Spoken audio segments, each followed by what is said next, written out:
c'est Marcel, coach de The Voice Karaoke saison 3 et c'est l'heure de mon interview. C'est parti.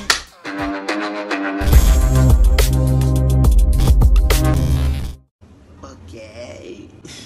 Quand on parle de peurs, la peur c'est un peu le partout. Hein. Si on quitte le contexte de peut-être des animaux, on peut partir peut-être moralement, psychologiquement et tout. Ce sont les animaux, j'ai une grosse peur pour les cafards et les serpents. Si c'est le comportement ou bien la moralité, j'ai peur, comment dire, j'ai peur en fait de faillir. Tout ce que je fais, j'ai toujours cette peur. J'ai le courage en moi, mais la peur vient s'intégrer.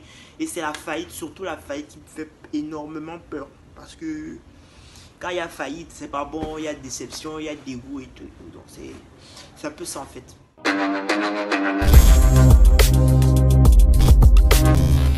Quel est l'artiste local que je suis le plus en ce moment?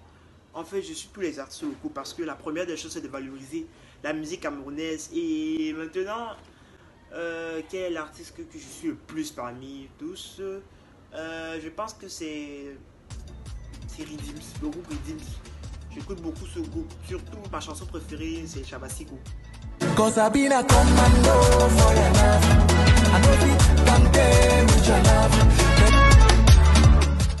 En fait, j'aime trop leur musique parce que la base dans leur concept, c'est de valoriser le Cameroun, le rythme camerounais, la friture, comme ça le terme de couture, la friture, bref, tout ce qui va un peu dans le Cameroun, en fait, la diversité culturelle est valorisée.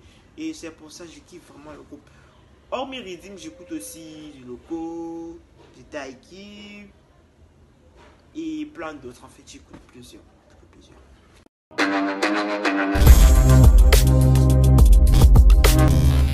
Quelles sont les attentes pour cette troisième édition? Alors, ces attentes-là se basent surtout sur les candidats de cette année.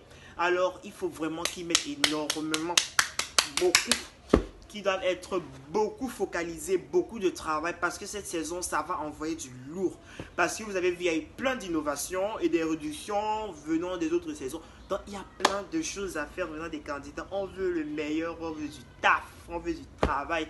Et surtout, nous les coachs, on s'est déjà dit, il faut de l'exigence et tout et tout. On doit être exigeant, pas assez pointueux, mais il faut qu'il y ait à la fin de cette édition, à la fin de cette saison, du développement et tout, afin que la saison soit belle, qu'on n'ait pas de problème, qu'on n'ait pas de malentendus, qu'on ne fasse que du meilleur, qu'on ne sélectionne que les meilleurs, car ils seront plus de 50, mais il n'y aura qu'un seul gagnant.